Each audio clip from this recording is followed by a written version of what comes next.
Good afternoon. I'm Dr. Brian Shapiro, a technical writer at ATCC.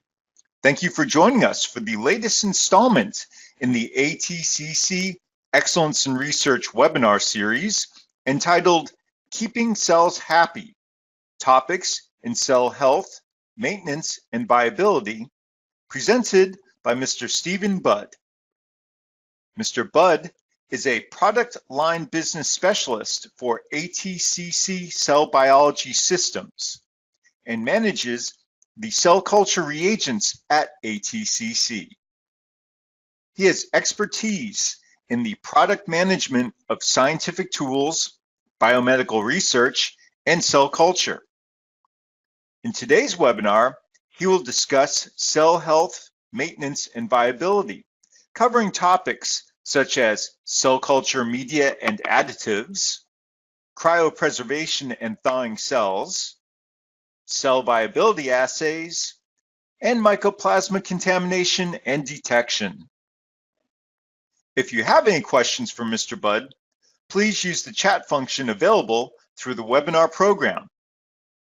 Questions will be answered as time allows at the end of the presentation, and any remaining questions, as well as the recorded webinar presentation, will be archived on the ATCC website at www.atcc.org/webinars-on-demand.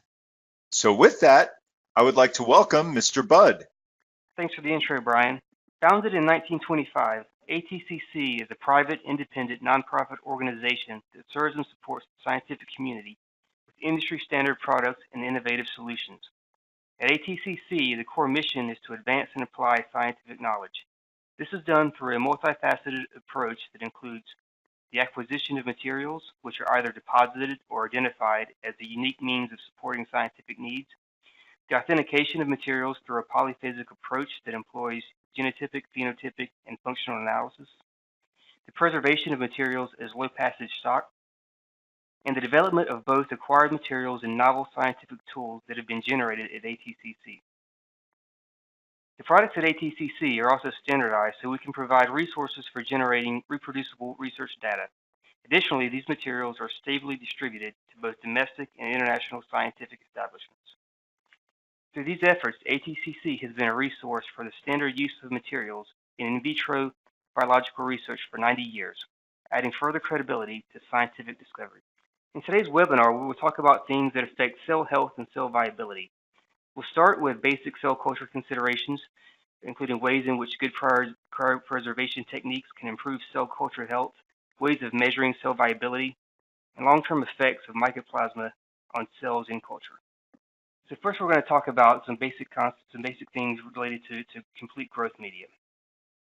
Complete growth media refers to cell culture media, various ingredients and additives, and usually animal sera. In this section, we'll go over these fundamental components and give advice and guidance on how to manipulate growth media by adding additional ingredients, and also when not to add any additional components to your cell culture media and why. The basic component of the complete growth media is, of course, cell culture media. There are 8 recognized media formulas that are commonly referred to as classical cell culture media. This classical media is a mixture of salts, carbohydrates, vitamins, amino acids, metabolic precursors, growth factors, hormones, and trace elements. The differences in formulas between these 8 media arose due to the specific requirements of different animal cell lines. Most human and animal cell lines can be cultured with these basic types of media in FBS. Primary cells, which are often more finicky, require specialty media that is formulated specifically for each primary cell type. They usually come as a basal media with additional growth factors and serum added as kits. Now that we discussed basic classical media, I'll spend a couple of slides on media ingredients and additives. So one is sodium bicarbonate, which is a buffering system in most media. Sodium bicarbonate is used to prevent media from becoming too acidic or too alkaline. Tepes buffer is an organic buffer that is either supplied in cell culture media or can be added to it. Since its buffering capacity is CO2 independent, cells can spend extended periods of time out of the CO2 incubator. Be advised, however, that certain types of cells HEPs can be toxic at certain concentrations. 10 to 25 millimoles is typically a standard concentration used that is well within the tolerance of most cells. The addition of HEPs may be a good idea if cells need to be out of the CO2 incubator for long periods of time. Phenol red is a reagent that is used to monitor pH. If cells grow in culture, metabolites are released that can lower the pH, causing the media to turn too yellowish. Of course, if it turns purple, the media becomes too basic, usually when it's being kept under the hood too long and out of the CO2 incubator. Be warned that phenol red may mimic action of steroid hormones. For instance, it may have an estrogenic effect on memory cells. For most tissue culture work, the media should be changed out on a regular basis, usually 3 times a week, to remain that bright red color. Sodium pyruvate is an intermediary organic acid metabolite and found in glycolysis. It readily passes in and out of cells, providing both an energy source and carbon skeleton for antibiotic processes. So the addition of that can help maintain metabolism. So now we want to focus on some other additives that researchers choose to use media and give some advice on why it should or should not be used. These ingredients are a little bit less basic than the ones I've discussed. All cell culture media contains essential amino acids. Non-essential amino acids can be added to the media for a number of reasons. They oftentimes reduce the metabolic burden on cells and allow for increases in cellular proliferation. The general rule is to follow the cell-specific protocol to determine if this is needed. There's some other components that researchers tend to add to media that have a deleterious effect. L-glutamine, for instance, is an amino acid needed in cell culture. However, it tends to become more unstable than most other amino acids. Because of this, researchers may spike their media with glutamine to ensure enough is available. We recommend to take caution when doing this because glutamine does degrade into ammonia. So if you add too much L-glutamine, more ammonia can form as it breaks down. Studies have shown that for sealed bottles of media at 4 to 8 degrees Celsius protected from light, L-glutamine degrades very little over time. You can buy media without L-glutamine and add it right before use. This is an option, but then you do have to worry about measurement issues and so forth. We generally recommend to use media that is already added with, that has L-glutamine already added, and keep it protected from light and refrigerated. Antibiotics and antimicotics are also generally not recommended in most cases, although this is something that researchers commonly use. They can be toxic to cells, and they don't really guarantee sterility. The best thing to guarantee sterility is good cell culture, a good aseptic technique that is going to ensure sterility more than the use of antibiotics and antimicotics.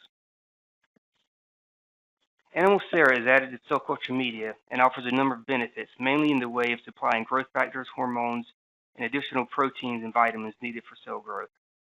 Fetal bovine serum is the most common and has the richest assortment and concentration of growth factors needed.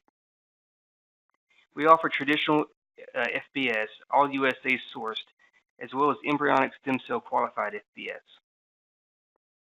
Calf bovine serum is a good alternative to FBS, although they do have lower concentrations of growth factors and other agents. In certain protocols, low growth promoting factors may be more useful, as with contact inhibition studies. Horse serum is another option. The one thing about horse serum that's good is that it's collected from a small herd of animals without sacrificing the animal. So from a single supplier, you have less lot-to-lot variability. Another significant benefit from calf and horse serum is that they are oftentimes much cheaper than FBS, so they're a good economical choice. For all animal sera, we generally do not recommend the use of heat inactivation unless there is a good reason. Heat inactivation is shown to be detrimental to growth hormones and growth factors and hormones. Recommendations to heat inactivation serum have been classically based on the need to inactivate the immune complement. This may be useful for certain applications, such as using single cells to assay viruses. Aside from that, it's usually not recommended. It's always advisable to keep cell cultures in the same media as they grow. Quickly changing out cell cultures from one media to the next can result in, among other negative side effects, osmotic shock. If it is necessary to switch media types, do so in a stepwise solution. Start with a mix of old and new media, 50% each, and gradually transfer to the new media. For the next round, use an old to new mixture of 1 to 2, then 1 to 3, and finally 1 to 7 before completely transferring it to the new formula. The ATCC Animal Cell Culture Guide has this protocol in more detail. Okay, so now we're going to dive in and discuss various issues with cryopreservation and a general discussion on that.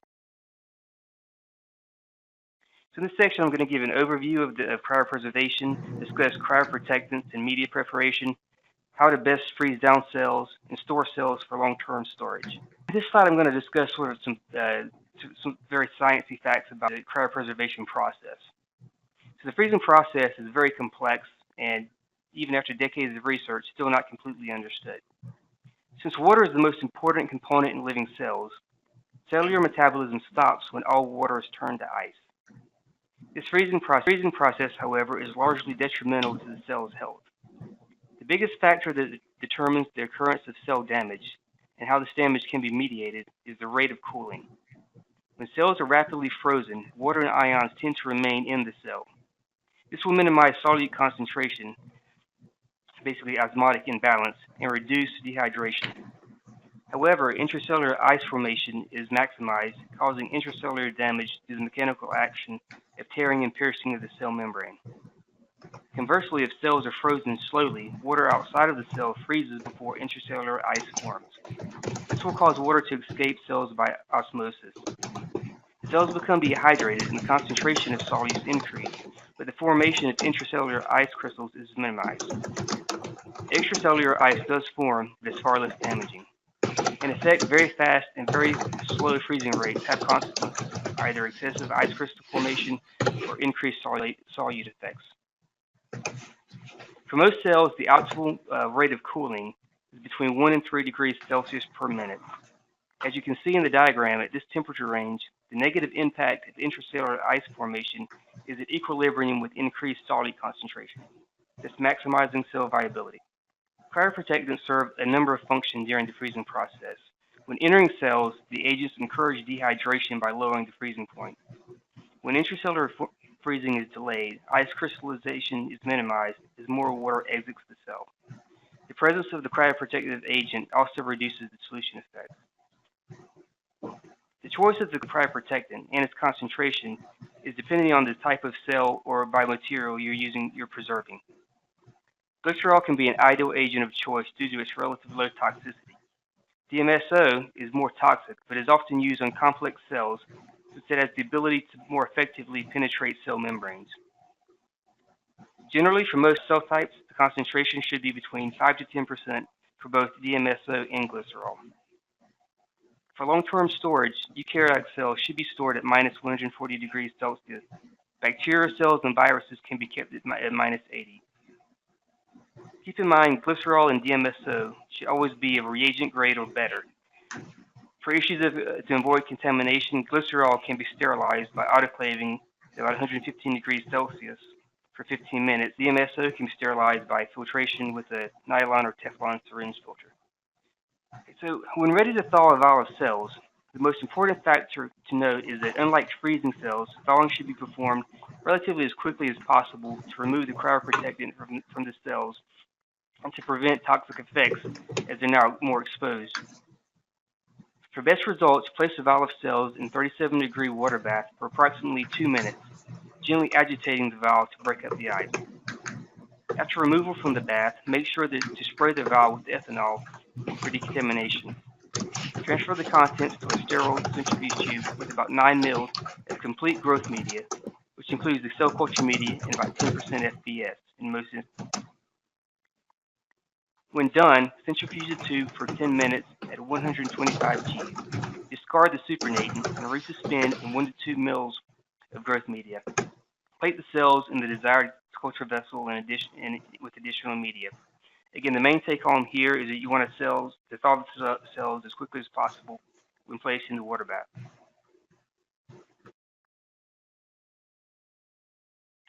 For freezing most animal cells, the recommended base media for adherent cells should either be Delvecco's modified Eagles medium, DMEM, or Eagles minimum essential medium.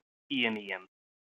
For freezing suspension cells, such as lymphocytes, RPMI 1640 is a common choice that works well. As stated earlier, DMSO is often used for animal cells for its ability to absorb through the cell membrane quickly. The freezing media should be composed of a base media, 10% DMSO, 10 to 20% FBS. The addition of FBS will give cells additional cryoprotection as well and is necessary for cell recovery after thawing. Alternatively, BSA can be used as a substitute for FBS. An important thing to note, when using classical cell culture media, it should not be expected for cells to survive without the addition of FBS or BSA. However, ATCC does offer a serum-free freezing media with 10% DMSO that does not require either FBS or BSA. The all-in-one media contains the necessary additives, cryoprotectants, and proteins that are needed for cryopreservation and maintaining post-thaw viability. Freezing cells is typically a two-stage process in which cells are incubated for some time at minus 70 degrees before being stored at minus 140 degrees Celsius. As previously discussed, cells should be cooled at a rate of about minus 1 degree Celsius at 70 degrees Celsius. This is achieved with the use of a controlled rate freezer or controlled rate chamber. The length of time needed in the minus 70 would depend on the type of chamber used. After spending time at minus 70 for the initial freezing, this is usually a few hours to 24 hours, the valves must be transferred to minus 140 degrees Celsius for long-term storage. It is recommended to store cells in liquid nitrogen tanks for this purpose. We'll discuss this in a couple slides. Probably the best method for achieving a cooling rate of minus 1 degree Celsius is with the programmable electronic freezing unit. These freezers are extremely reliable at maintaining a desired specific freezing rate. However, they are expensive and not commonly used in most research labs. Such equipment is only absolutely necessary for the most sensitive of cells. More practical options available that are alternatives to the programmable freezers are freezing chambers. These easy-to-use controlled rate chambers are containers that hold standard cryovalves and can be used in a traditional minus 70 degree freezer. An example of this device is the CoolCell polyethylene freezing container. The CoolCell achieves the minus 1 degree per minute cooling rate without any of the disadvantages of older, more traditional chambers. The CoolCell negates the need for constant alcohol replenishment, but instead relies on a thermoconductive alloy and an insulative outer layer to control the cooling rate. The chamber only requires 4 hours in the minus 70 degree freezer before it can be permanently transferred to the minus 40. It can stay in the minus 70 for 24 hours, so you can adjust your schedule however you need. The foam material also makes it easy to handle since it doesn't get excessively cold to the touch.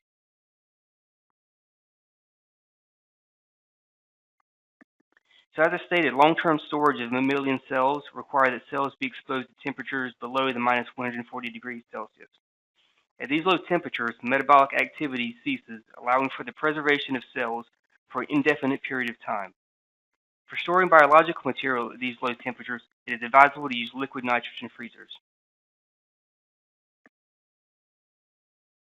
There are two basic types of liquid nitrogen storage practices.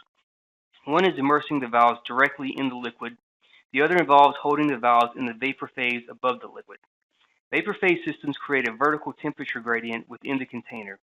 At the bottom, the liquid nitrogen will remain at a temperature of about minus 196 degrees Celsius.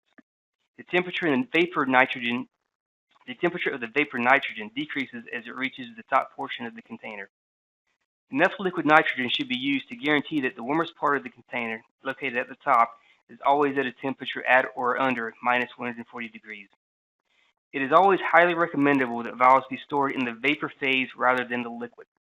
Since metabolic activity is arrested at minus 140 degrees, the additional cold temperatures of the liquid phase offers no real benefit.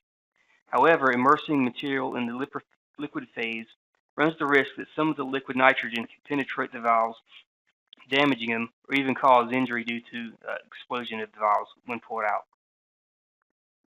It's always stored in a liquid nitrogen phase. Can't stress that enough. So we're going to go give you an overview of population doubling and sort of the dynamics of that, and describe 3 assays offered by ATCC that can measure viability and proliferation. This diagram gives a good visual of the different growth phases of cells in culture. When first plated, cells enter a lag phase where they grow slowly while trying to recover from the stress of subculturing. Cells then enter the exponential phase of growth. Here, cells will grow exponentially as long as growth surface is available. When the surface is completely occupied, they enter the stationary phase of no growth. If they persist in this phase, they will then enter the decline phase, which is not shown in this graph, in which cells lose viability and essentially die. To ensure phenotypic stability, cells need to be maintained and subcultured in the exponential phase. This will need to occur before a cell monolayer becomes 100% confluent or reaches its maximum recommended cell density. In most cases, you should subpassage when it reaches about 80% confluent. To cover growth and viability, we now want to discuss ways of actually measuring the number of cells in a cell culture vessel and determine the proliferation or growth rate. This is ideal for assays in which you want to compare normal growing cells against an experimental factor that would positively or negatively affect growth. We have 3 ways in which we can measure proliferation and growth rates. And the MTT and XTT cell proliferation assays use tetrazolium salts to deliver a quantitative analysis of cell numbers. Our new reagent, ReliaBlue, is a residuum-based compound that can also quantitatively measure cell numbers and growth rate. This slide is a diagram that shows how this works inside of a cell. So imagine that the blue spheres are cells, with the gray inner sphere being the nucleus. With the MTT assay, the tetrazolium salt is introduced into the cell. Naturally occurring oxidation reactions within the cell, indicative of normally growing cells, will reduce the tetrazolium into formazine. The cells are then lysed with detergents, releasing the formazine and giving off a purple color. The more purple the media, the more metabolically active and growing the cells will be. So this assay is good for measuring things like cytotoxicity and apoptosis. The XCT reaction is similar, but the reaction occurs at the surface with no need for a lysis step. The XCT reaction gives off an orange color as the indicator. This gives you a protocol overview showing you the steps involved. In a standard experiment, you would plate cells in a 96-well plate in triplicate for good practice. For starting point, the optimal number of cells must be experimentally determined. This will depend on the cell type and experimental condition. The absorbance reading will give the determined cell number. The MTT assay takes at least 8 hours, 2 to 4 hours for incubation, and another 2 to 4 hours for the detergent lysis step. The XCT reaction is much quicker and it doesn't need the lysis step, so you're saving a couple of hours, 2 to 4 hours there. This graph shows an example of absorbance versus cell number being on the x-axis, absorbance on the y. Eventually, the absorbance will saturate and no longer indicate the proper cell number, so the reading will need to be taken in the growth curve. This shows that how the XCT is more sensitive than the MTT assay. A reading can be taken between about 5,000 to 30,000 cells in the XCT kit. For the MTT, the reading is around 5,000 to 15,000 cells. The MTT assay, therefore, because of the fewer steps in the assay and increased sensitivity, is generally considered to be a more sophisticated assay. ATCC's new ReliaBlue cell viability reagent answers the same questions as the MTT and the XCT kit. I will discuss some differences later in the presentation. ReliaBlue is a residuum-based component that is permeable and non-toxic to cells. As with the MTT and XCT kits, oxidation takes place inside of the proliferating cells and reduces the residuum compound. When reduced, a color changes occur and the absorbance shift occurs, increasing the fluorescence of the compound. Okay, so now I want to take a little time and demonstrate how the ReliaBlue reagent works. To illustrate its ease and effectiveness, cells are typically grown in a 96-well plate, as usual. Your experimental treatments are then added to each well. Typically, this would be a cytotoxic compound that inhibits cell growth or causes cell death. Conversely, it could also be something that increases cell proliferation. ReliaBlue is then added and allowed to incubate for some time, usually about an hour, but it does vary based on cell type. As the ReliaBlue reagent is reduced, the color visibly changes from blue to red. The intensity of the change is then measured on the plate reader. In short, cells that are dead will cause the media to remain blue. Happy cells, living cells, will change the media to a reddish color. So here are just several examples of ATCC cell lines that have been tested with ReliaBlue. I want to show some of these to give you an idea of how incubation times commonly seen with cells treated with ReliaBlue may vary. This also goes to show that generally only about an hour is needed to generate a straight line where plotting cells against absorbance.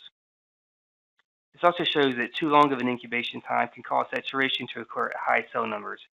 For instance, the HCT116 cell line incubation is at 4 hours, causes a nonlinear effect with fluorescence. The 1 hour incubation time, however, gives a nice linear response. So in this case, that's where you would want to take your reading. This slide is just to show how that ReliaBlue works equally well with primary cells as with cell lines. Here we have human keratinocytes and prostate epithelial cells as examples. I want to make this clear since primary cells tend to be more finicky and sensitive when exposed to compounds. ReliaBlue works well with these.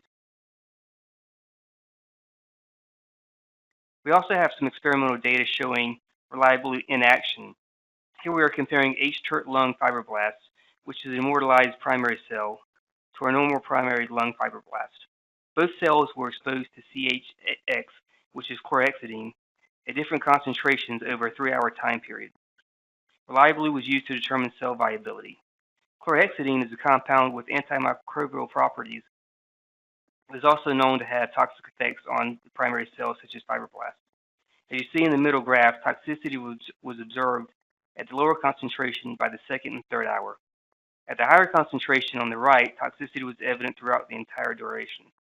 Take home from this is ReliaBlue does a good job consistently measuring viability in all cell types, whether it's immortalized cell or typical primary cell, and it responds the way you would expect with cytotoxic treatments. This slide shows you the real benefit of using ReliaBlue over the MTT or XCT kit. All three assays will answer the same question on viability for the most part. ReliaBlue, however, is a single reagent that is a single-step reaction. You add the reagent, incubate, and take a reading. With the XCT and the MTT, there are additional steps of adding activation reagents or detergents. As a result, ReliaBlue is quicker and simpler to use. It is non-toxic as well, so when your assay is done, you can still use the cells for other assays, possibly a number of different things. Due to the one-step methodology, ReliaBlue is good for high-throughput screening. So we're going to finish the discussion up with a discussion on mycoplasma, how it affects cells, and what you can do to detect it in cell culture. Mycoplasma contamination is a separate contamination issue, separate from bacteria and fungus. It is extremely difficult to detect. Contamination from mycoplasma can cause a host of problems that include altering the cell's function, growth, morphology, causing chromosomal aberrations, affect nucleic acid synthesis, and changes in membrane antigens and gene expression. The main source of mycoplasma contamination is often receiving infected cultures from other research laboratories. Reagents purchased commercially can also be a source of contamination if they're not tested properly. Mycoplasma contamination can be detected through a number of available kits on the market. The Universal Mycoplasma Detection Kit from ATCC is a PCR-based kit that can detect 60 of the most common mycoplasma species. To put it in perspective, over 90% of contamination is caused by just a few species. The Mycoplasma Detection Kit comes with primers specific to mycoplasma, with mycoplasma DNA used as a control. To test for mycoplasma, simply collect the cells from your culture, perform a touchdown PCR, and run the product on a gel. If the cell culture is contaminated, a band will appear at the same location as the positive control. So if you don't want to do mycoplasma testing yourself, ATCC does offer this as a service. We offer both the direct and indirect method as a bundle service. Here with the direct method, cells and media are sent to our facility where they inoculate 2 separate agars in one broth. And this is simply the growth test, and we grow it over a period of time to see if mycoplasma appears. With the indirect method, cells will be incubated with the fluorochrome HESH DNA stand. Results from the DNA staining will be reported in 7 to 10 days. Results from the culture method will be available in 4 to 5 weeks. Both tests are bundled under one set fee. So if you place an order for this, they'll do both for one price. We also offer the PCR-based testing method using our own mycoplasma detection kit that we just discussed. We also have a new way of collecting these than previously. Until recently, you would have to package your cells in a vial, ship it to ATCC. Now we simply send you a package with FTA paper. You spot the cells directly on the paper and mail it back. The FTA paper lyses and protects the cells from degradation. The FTA method is also ISO 17025 certified, and it just takes 3 to 5 business days to get results. You can find more information about these services at www.atcc.org/services. To sum up today's presentation, I've discussed our cell culture practices, cryopreservation techniques, and mycoplasma contamination effect on cell viability and how to detect for that. I've also discussed the quick and easy methods for measuring viability and proliferation. Good cell culture practices include selecting the appropriate media for your choice of cells, consistently using that media, and understanding the pros and cons of media additives. Good cryopreservation techniques will maximize cell health. Cells should be frozen properly with a reliable, rate-controlled cooler and stored at -140 degrees in the vapor phase of the liquid nitrogen tank. Measuring cell viability and proliferation can easily be done with cell proliferation assays and kits by ATCC. Lastly, mycoplasma contamination can adversely affect cell growth while remaining undetectable by most everyday means. Cell culture should be routinely checked for mycoplasma contamination. And that's it. Now we're going to open everything up for some Q&A. Thank you, Steve, for that excellent presentation. In just a few moments, we will begin our Q&A session. But first, a quick word about ATCC's Back to School Savings Program. We are running 2 promotions. For a limited time, you can either buy 2 continuous cell lines and get 1 vial of ReliaBlue cell viability reagent free, or you can save 30% off your next purchase of ReliaBlue. Contact your ATCC Inside Sales Specialist today to receive your promotional discounted pricing. Don't wait too long. Our sales event ends October 12th, 2018. Promotion applies to U.S. customers, void where prohibited. And please use the chat function available through the webinar program to submit your questions. This session will be recorded as a PDF and archived along with the recorded webinar presentation on the ATCC website at www.atcc.org/webinars-on-demand. Does the Mycoplasma detection kit quantify or identify the Mycoplasma contaminant? So does it quantify or identify the specific mycoplasma? The answer to that is no. It doesn't. It won't tell you what the mycoplasma contamination is, and it doesn't give you a quantitative amount. What it basically does, so it's designed just to give you an all or nothing reading. So if you have contamination, it'll give you it's a yes or no reaction. So it doesn't tell you what kind it is or the quantity of it. So keep in mind, it does measure something like 60 of the most popular mycoplasma species. Okay, and for the next question, when thawing cells, I have always transferred the cells with cryoprotectant to a cell culture dish with appropriate growth media. Is that a bad practice? And what is the effect on the cells of this? So I assume you mean transferring without centrifuge, spinning it down first? So I guess it depends on what the cryoprotectant is. If it's something like DMSO, it's recommended to do that. But I will say with primary cells, we generally don't spin them down with primary cells, we do not spin them down for the plating. We just put them in growth media. the reason why you do that with primary cells is the spinning down process is actually more harmful than the actual small amount of DMSO in the media. So the short answer is it's probably fine. It's just best practices to use it with most cell lines, and with primary cells, we typically don't do that. I believe in the slide, if I'm not mistaken, there was a blurb that says with primary cells not to spin them down, just go transfer directly into the media. Here's another great question. So for the ReliaBlue, if I wanted to do a reading at 48 hours after treatment and wanted to do one at 96 hours, would I be able to do that using the same plate? You could probably do that, assuming that all depends on if the cells have not reached confluency in your dish. But my issue with that is probably with most cells, it's going to be saturated at 48 hours anyway, so I'm not sure if you would get a good reading. But ReliaBlue is not toxic to the cells. They should be fine, depending on the cell type, at the full 96 hours. Okay, so we work mostly with primary cells. Do you have any recommendations for cell density when cryopreserving? So for cryopreserving primary cells and most cells, I would say roughly, we typically freeze them down at 500,000 cells per mil. That's pretty much a decent amount.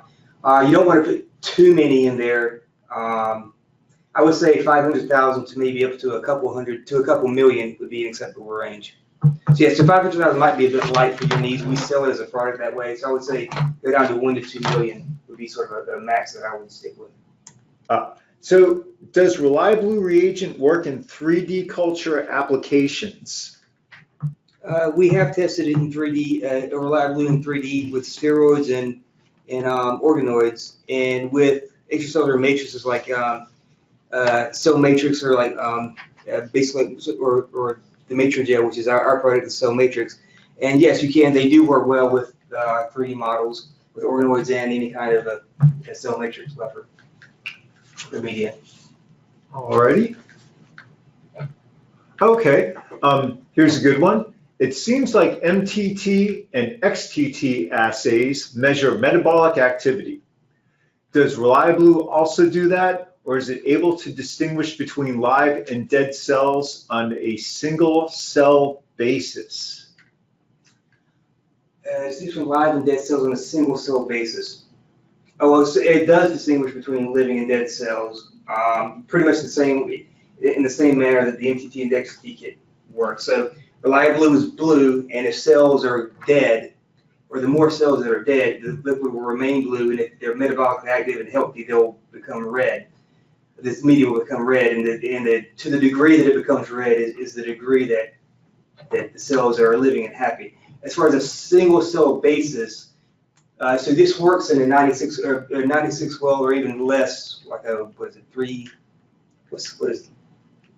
even place with smaller wells. 384 wells. Sorry. But as far as a single cell basis, and there's a minimum number of cells that it can detect, and that's generally around, for ReliaBlue, I would say in the hundreds, or maybe, I think we've tested as low as around 50 to 100 cells. So when you mean single cell basis, I think that's what you mean. So the minimum number of cells you can detect is about 50 cells or so. Okay. How many samples can be run with the Mycoplasma detection kit? So with our kit, you can run about a total of 12 samples. There's something like, I believe, 40 reactions in the kit, but we recommend you do duplicates, and then there are the positive and controls. So for one kit, you can run about 12 different samples, taking all that in consideration. Okay, here's a good one. Do you need a fluorometer to read ReliaBlue, or can you use a Viz plate reader? You can use a fluorometer with ReliaBlue. It can be used. It's designed to be more colorimetric, so you need a colorimetric plate reader to get the best results. But you can get results with either one. So what happens if cells are subcultured in the stationary phase? Okay. So the stationary phase again is when you have a plate and it becomes confluent and they basically stop growing. So at that point, when they stop growing, they start to become stressed and they start to die. So I suppose in theory, if you hit it right at the very point when it becomes confluent and it hasn't died, it should be okay. But you don't really. The problem is you don't really know exactly when that exact time period is. So that's why you always want to culture as they're growing and healthy. So it's not at all ideal to wait till they become confluent to passage it because you really don't know what negative effects that have occurred. So I've heard that high amounts of glucose in growth media tends to cause the cells to portray somewhat of a diabetic phenotype. What is your opinion on this? That's a really interesting question. That is an interesting question. So Brian, I can ask, are we, for these questions, are we going to make the answers available? Yes, we will make Okay. the answers available, and we will actually double check the answers too. That's got it. So on that note, I was going to say, I've heard of that. So what's my opinion on it? I think it depends on the cell type largely, but that's a question that I can talk with some people and get a better answer for you, and we'll post that answer. I want to answer that because that is actually a very good question. I know one could almost imagine, if you're working in a particular cell type that's normally sensitive to the effects of high glucose that you see in diabetes, you might see that. I actually remember a researcher when I was a grad student who was working in retinal cells, Yes.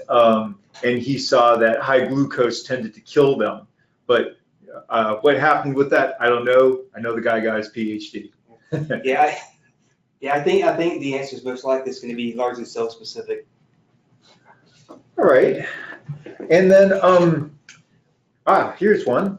With the cool cell, what was the length of time recommended for the minus 80 degree storage, and what is the maximum time? So for the cool cell, so when you first freeze them down to minus 80, you put it in the cool cell, put it in the freezer. The minimum time the minimum time is only about 4 hours, so it should be fine at 4 hours. The maximum time is about 24 hours. So you can go, and I think I described this in the webinar. I think what's convenient about it is if you do your freezing process in the morning, and you want to store them in the afternoon, you can wait that. You have 4 hours, or if, like for instance, it's at the end of the day and you freeze them down and you don't want to wait till 10 o'clock at night to put them in, you can just wait till the next day. So that should be fine. So 4 hours to 24 hours. Okay, great. Okay, here's a good one. At what point during culture do you recommend testing for mycoplasma? How often? Upon startup, for example? Mm-hmm. So if you have a new cell line or you're starting with it from the beginning, I would say immediately test for mycoplasma. And so, like as far as when during the cell culture procedure, whenever the cells are confluent, or not confluent, but whenever the cells have a decent amount, I would say 50 to 70% confluent, you can do your testing then. So right when you first start whenever you're starting with the new cell type, and if it's a cell line or whatever, and you're continuing to grow it, I would test it. I would say roughly a couple times, 2 or 3 times a year, so to speak. Every time you freeze them down and then rethaw them, I would probably retest. And how would you properly adjust cells to new media? That's a good question. There was a slide in the presentation that dealt with that. And also the exact protocol is in our cell culture, I think it's in our animal cell culture guide on our website. But basically what you do is you sort of do it in a stepwise process. You take the new media and you sort of make a dilution with the old, so it's like a 1 to 2 dilution, and then sort of transfer it over, and then you do it from 1 to 2, 1 to 3, 1 to 4, until finally you get down to just the new media. So you sort of do mixtures of new and old media to progress to the complete new media. How sensitive is the Mycoplasma detection kit? So how sensitive it is? So it detects, it's in the femto range, about 5 to 25 femtograms, or about 4 to 40 genomes of the most common species. It does vary based on the type of species, but the most common ones, it gets down to the 5 femtogram area. Yeah, any questions that were not answered this afternoon will be answered and posted with the video at www.atcc.org/webinars on demand. And again, thank you, Steve, so much for the great presentation. And thank you, everyone, for attending the webinar. Have a great day.